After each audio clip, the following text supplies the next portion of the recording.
Hello, hello, hello, and welcome to the Sprinklr Coffee Club. I'm Marshall Kirkpatrick, your host here at the Sprinklr Coffee Club. Thank you so much for joining us. We're really glad to have you here today. I am really excited to have a cup of coffee and have a chance to chat publicly today with a good friend of mine. Our guest today is one of the savviest, most prolific, most connected people in the tech and startup world. He is the director of new programs at RGA Ventures. I'd like to welcome to Coffee Club, Dylan Boyd. Hey, thanks, Hello, Marshall. Dylan. Hey, good to see you down the street. I think we're not too far from each other today. It's true. And from Portland to the world. Thanks so much for joining us. Folks, we're going to talk about change. We're going to talk about startups. We're going to talk about tech. We're going to talk about data. We're going to talk about all kinds of things here today on the Sprinklr Coffee Club. And if you would like to participate in the conversation, I want to, we're using a new system today. I'm not sure if we've got the Q&A function, come to think of it. If you can find a Q&A function, we invite you to post questions if you like. We may also be able to check Twitter a little bit, and if we don't see your questions today in real time, we'll come back and respond afterwards. We're always innovating here at the Sprinklr Coffee Club, trying out new things, new systems with all kinds of incredible guests from around the world. And here is Dylan. Dylan Boyd is in Portland along with me.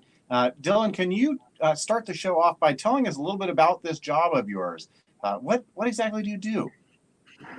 It's a great question, Marshall. I sometimes ask myself that most days. I'm fortunate to work in a large organization with Interpublic Group, who owns about 100 global ad agencies and platforms like Axiom and others, where we built a ventures group inside of RGA, which is a large global digital agency, one of the leaders out there. And our ventures initiative started really in trying to figure out how to get ahead of the game. Looking in the crystal ball years ago was, everything gets displaced, right? As you see over and over and over again. And we saw all the different things changing, and we figured we needed to get ahead of it. And we figured that a lot of big agencies had been trying to build systems all on their own. Like, why would we build something from scratch when there's already a great company doing it? And so Ventures really helped us get out there and start to chase what was going on in consumer, what was going on in enterprise, and figuring out ways to, I wouldn't say insert ourselves into the process and the dialogue, but really to help bring us alongside great entrepreneurs and great founders, great technologists, and connecting them across all of the global brands and clients across RGA and Interpublic Group agencies. So my job itself really is working for a corporate ventures arm of RGA, doing investing into quite a few deals a year of new investments, looking at research and seeing where the trends are going that we should be following, coaching startups, working with big corporations on corporate innovation, industry relations across whether it's founders or PR or media or other investment groups or organizations. And then really trying, at the end of the day, I guess if I had to take all those other things away, was trying to help the culture of innovation across RGA and IPG. How do we continue to drive this culture with a lens of someone that's looking out and around as opposed to, focus on the work that's happening day to day? Wonderful. And how long have you been in this role? 6 years in this role with RGA. Oh, fantastic. So you are really building bridges between the cutting edge of startup innovation and the largest organizations in the world. How has that work changed in the 6 years that you've been doing it? What was it like when you got started, and how can you contrast that with what it's like today? Yeah, thinking back to those years and even, years prior, I started in startups back, in 1998 and 99, and looking at what it was then and then the different cycles and waves we've ridden. But going on the investment side of it and the corporate innovation side, it was really kind of shielded. The data was hidden. The information was a little more clubby, right? In order to get access to things, and knowledge was really about getting access to people, which is something I do a lot with, networks, of being able to ask the questions and listen and process information from a lot of different sources to have a point of view, or have knowledge. And in a lot of it was, calls and planes and trade shows and dinners and coffees, over and over again. And some of that stuff hasn't changed. We still do a bit of that, but it's very different now. If you look at the last, we'll just say 5 years, the amount of data that's now accessible in multiple different private and public databases, the amount of openness of data and sharing of best practices and case studies, that's out there, the media covering this industry and the way the media covers it today, the various verticals you can dive down into, vertical by vertical, to find expertise and information. All of that openness and data is out there, and we can learn every day today without always having to be somewhere or in person or at a meeting. And that's where it's really changed. I mean, that massive amount of data and storytelling and information, is what helps us more today than I say it did years ago. Back in the day, you had to hire a lot of analysts to do this, and with the data that's available now and the systems that we can build, I mean, our time is now about understanding what the data tells us and how we should use it, more than it is trying to figure out what's going on.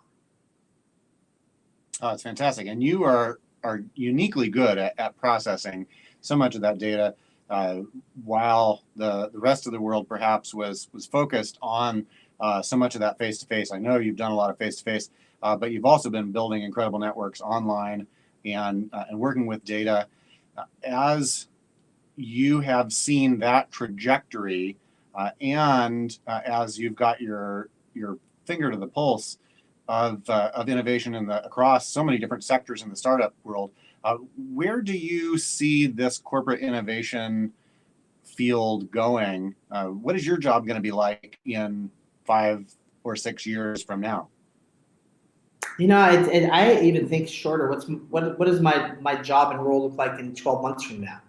I think we've seen maybe a decade of real data-driven and ventures-driven corporate innovation. We've seen this of large firms and Volvos and every Airbus, everybody else out there, just big industrial enterprise companies have joined aboard, along with the Disneys and the Qualcomms and everyone else.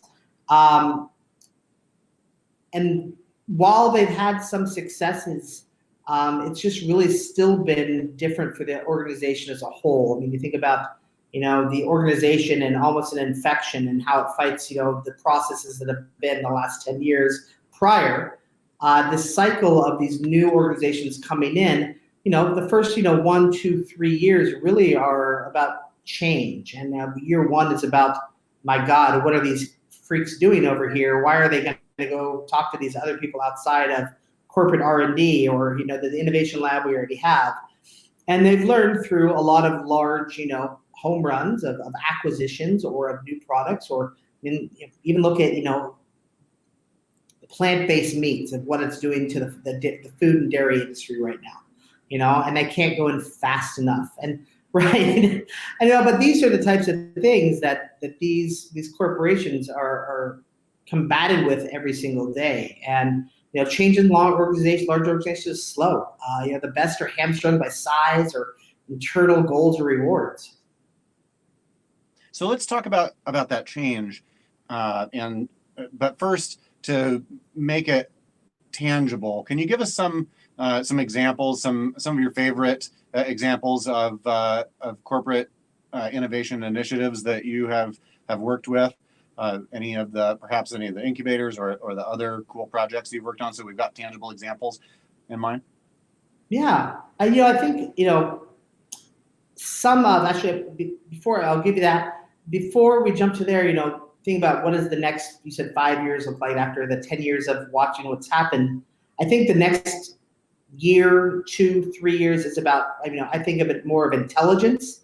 So as opposed to ventures initiatives and ventures investing, it's really the intelligence that comes around it. I think that's where the gold is going to be mined over the next few years. Is actually working with people like ourselves that can give someone a better steering of where the true opportunities are in the market, almost even more consulting than in practice. And we've seen really big outcomes come from that over the years. And I think that's where you can align best with big corporations in the venture space. And I think even traditional LP-backed venture firms are seeing the wins in making that alignment as well. So that's on that side. On the other side of who's doing a good job of it. Procter and Gamble. You want to ask a question there?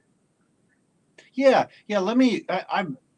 Your last answer there made me want to go a little deeper and ask, what does that look like? The intelligence gathering. What are some of your new favorite or intelligence gathering approaches that you can discuss publicly that you think might foreshadow more common practices in industry intelligence gathering in the future? Yeah, and I don't know if any of it is rocket science. Like I think the first part's it's data driven, right? A lot of the stuff that we're looking at is now statistically and factually backed up by data that we can access. So when we start looking at trend reporting, we start looking at data. So looking at credit card data, believe it or not, a lot of companies look at these and see what the behavioral changes in DTC are in soap versus people buying soap at Target. And we can start looking at all these different data streams from human behavior purchase, or even purchase intent from an online perspective. We've seen a lot of companies launch tests of new products, and you think maybe they're going to come to the market, but instead they're just testing what demand looks like, right? What is the actual consumer insight with someone that's looking at this, and what cities do they come from, and what does that household income look like? What is the demographics? So this whole intelligence side is looking at the data that we know is out there. And these things will change because of CCPA compliance rules and other data things and privacy rules that we're really big fans of. But I think that the trade is going to come with humans and value exchange inside of this. So we'll see that model change in 2020 and probably 2022. How we gather and get and look at that data in better ways and safer ways, and probably in better informed ways. I think most data is 50% out of date by the time you look at it from what a consumer behavior path looks like. And when we look at that, we start looking at those types of things. We start looking at retail data. The number one thing, I think, two things are cultural data, like actually still going out and looking at what people do. Right? What people do and what they say are two different things. And so getting out in there and looking at how culture impacts things and how change impacts things. We use another tool called Relative Insight that we invested in years ago in so many different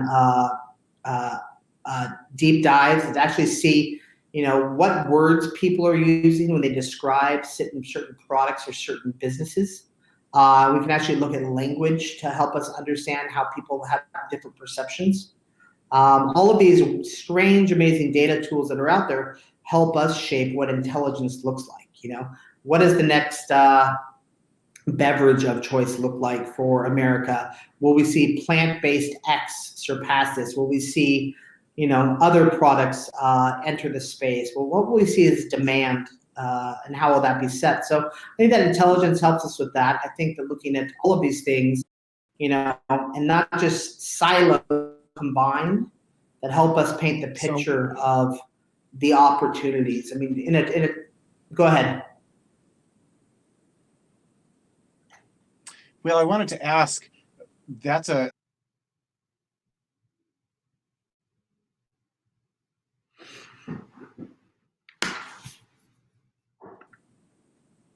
all right, Dylan, I got you back. Are you back? Yes. All you right. sound better than ever. Social media, a lot of time, a lot of this. I use all the platforms, the LinkedIn's, right? The Twitter's probably the primary two I look at. But I think, I would throw this back to you as someone that educated me many years ago of how to look at data when Yahoo Pipes was out there. And you taught me, I remember one morning, it was like 10:30 in the morning, and you were by for some other thing, and I stopped you. I said, I heard you knew about this. Show me. And you showed me how to quickly use it. And like, that just set me free, thinking about what's on the internet in a whole new way. And I think that's the same mentality I use today. I actually spend very little time every day on social media. That's the trick here. I have probably 100 different filters and lists on verticals, on people, of groups. I call them tribes, right? There's all sorts of tribes of people out there, whether it's people in Portland or people that's in the transfer, people that are in social media.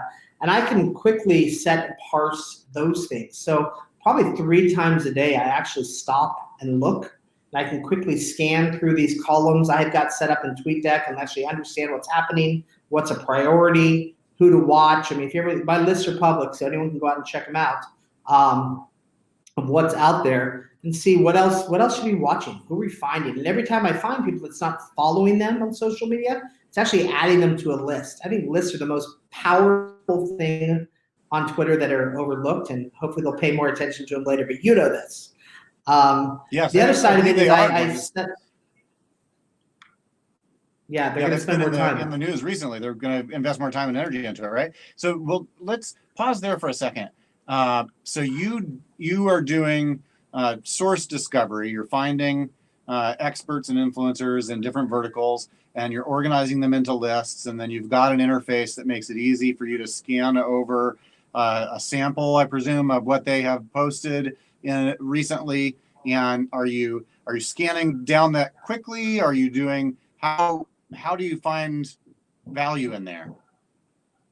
Yeah, so there's probably 10 out of the 100 lists that are top priorities, just to pay attention to portfolio news, right? Other investment news, some key verticals that I'm currently looking to place investments in. And then I've got things like, I've got a leaders to watch list. I think that's my number one. It's people that I actually think not only have good opinions or opinions, period, but actually have the intelligence to back up the things they really feel strongly about. And these leaders to watch are people that I look to all the time to just see what's happening in their minds during the day. If I ever like anyone's tweet, it's just the cheat. It's really not because I like it.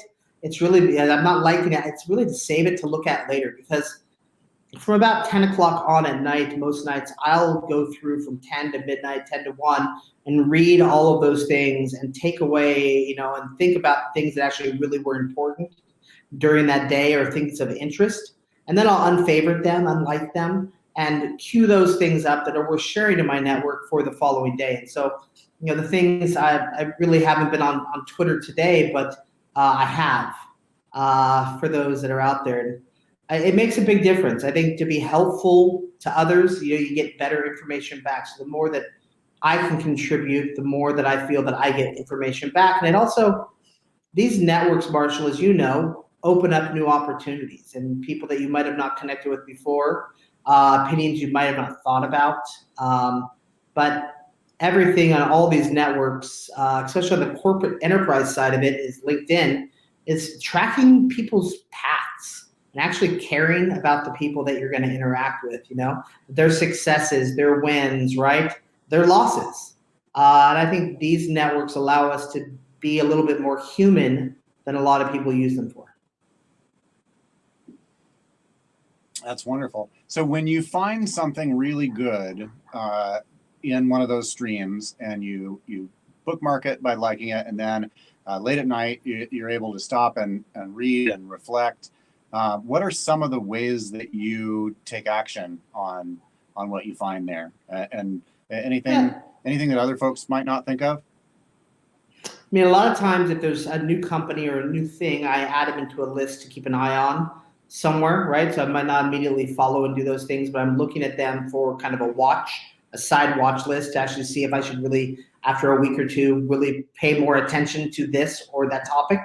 So I use that as kind of a trends to watch for me. And that's not one that is public. That's one that's just my own hidden private list. I don't like to tip my hat to everything. But I think that those are the things we look for. I think that in that as well is going to do more research. So if I see something that's really interesting or controversial or technology or an idea, I don't just stop and take that one article or that one thought about it, but I start to look bigger into that area of who else has ideas about this to try to validate it.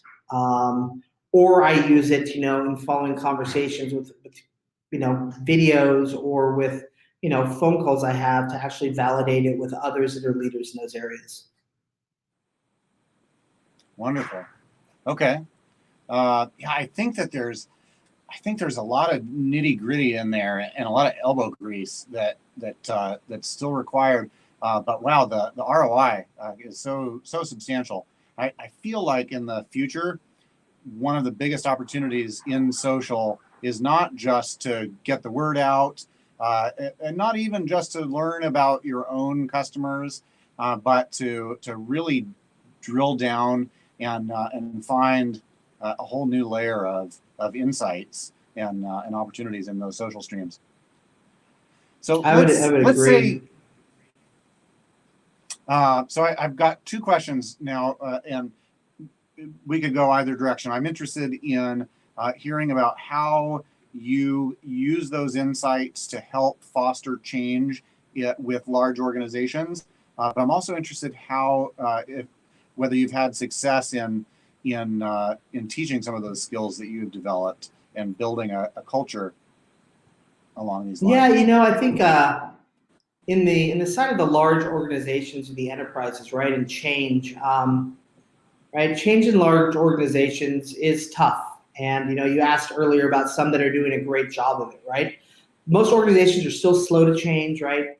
Whether it's because they're not goal alignment or purpose alignment or mission alignment, or there's an individual leader inside of there that has a carrot somewhere else at the end of the year. Like, humans are motivated by their goals. And sometimes your goals are not going to align with 3 other people's goals. And so you will be, you'll be a virus in the network. So I think you just have to understand that the political side of these things. And a lot of these organizations, I said, take 2 to 3 years really to have an impact and turn that boat in a meaningful way, right? Year 1's test and try. Year 2's a little bit of muscle memory. Year 3's like, boy, God, we got this. Let's go. And then everyone's on board if you've had success. But the ones that have been really good at this, big organizations, Procter & Gamble, P&G. If you look at P&G and their labs program, just over and over and over again, they're deep into not only drinking the Kool-Aid of innovation, not only of looking at how the consumer demand is shaping the need for a new product, right? They don't want to be irrelevant, in another cycle by a new consumer product, a new deodorant, a new hair dryer, whatever it might be that they're doing. They're just losing market share, right? And mind share. And so I think you're back. I don't think I lost you. Yep. All right, so that's a great example of Mars someone who's really has been really invested. good. If you're still there. Yes, tell me about that. And by actually, their way they did it was to build an entire new business unit called Kinship. And Kinship's become kind of the island where all these great innovation projects went. And they built a great business unit based on data and innovation and startups and community, and they're doing a phenomenal job at it. The other really is I think sports, right? NFL, NBA, MLB, NHL. These organizations are seizing the opportunity of top of mind share, of attention right now. I think that's been What's something examples. fun that you have? What's something fun you've seen in the sports world with regard to use of data and innovation and change? Seeing if we lost Marshall. Nope. It's I'm right here, Dylan. So hoping for sports examples. All right. Well, just in case, I'll continue on. Marshall had asked about is it teachable? All these things that we know. And that was one that really had me think about, abilities, period. If you can do something really good, that's wonderful. You're an, I would say, expert. You know how to do something. You know how to successfully execute and do something and use all these different tools. That's wonderful for yourself. But really, if you're not unless you're able to teach somebody else, it made me really think: do you really know how to do these things? And that's it's a great thing to think about. All the things that might be your superpowers in the job that you do, are they teachable? And you should be passing them down. And I have two individuals in our organization that I've shared a lot of these tips and tricks and secrets with, and they're collaborators at the same point in time that they have different superpowers. And I think that's been a really interesting thing to do, is not only be able to show them and teach them, but then help them embrace and use these things in a new way. Because unless you're repetitive in your use, unless you change your behavior, you really won't take on a new skill. So I think that's been an interesting task to do, and that's part of all of us should think about what that superpower is and how we could share it. Yeah, that's I'll great. get quiet and see if Marshall's coming back. Yeah, Dylan, I'm right there with you. All right, so gremlins in the system. That is that's all right. I want to wrap it up here. All right. Folks, I don't thanks think so much we've lost him. So hey, I'll take the time and thank you guys for joining. Coffee with us today. It's a rarity for me not to be drinking coffee, but Marshall has us covered on that base. So thanks a lot for joining, and we'll catch you next time. Bye-bye. All right. Thanks, everybody. This has been the Sprinklr Coffee Club. We will see you in the next episode.